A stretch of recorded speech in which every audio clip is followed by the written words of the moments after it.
Hi friends, ഇന്നിവിടെ തയ്യാറാക്കാൻ പോകുന്നത് ചക്കയടയാണ്.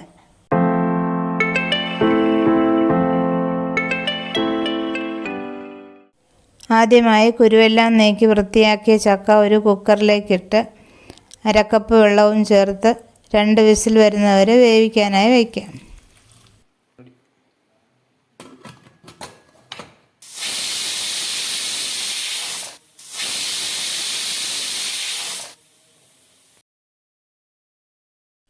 ചക്കയെല്ലാം വെന്തിട്ടുണ്ട്. തണുക്കാനായി മാറ്റി വയ്ക്കാം.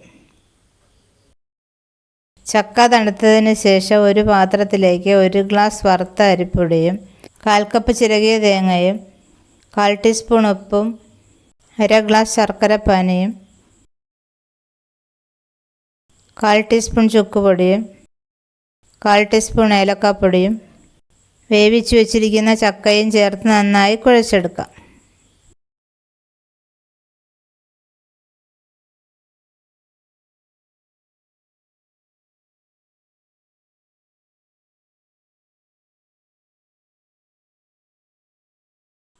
ഒരു ഇഡ്ഡലി പാത്രത്തിലേക്ക് കുറച്ച് വെള്ളവും ഒഴിച്ച് തട്ടിട്ടതിന് ശേഷം തിളയ്ക്കാനായി വയ്ക്കാം.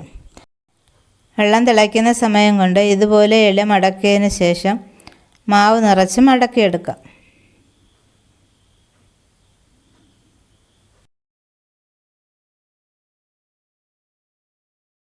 തയ്യാറാക്കിയ അട ഓരോന്നും മടക്ക് അടിയിൽ വരത്തക്ക രീതിയിൽ ഇഡ്ഡലി പാത്രത്തിലേക്ക് എടുത്ത് വയ്ക്കാം. അടയെല്ലാം വെച്ചതിന് ശേഷം മൂടി വെച്ച് വേവിക്കാം. അടയെല്ലാം വെന്തിട്ടുണ്ടോ എന്ന് തുറന്ന് നോക്കാം.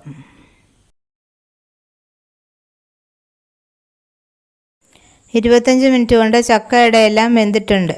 ചക്കയട ഒരു പ്ലേറ്റിലേക്ക് മാറ്റാം.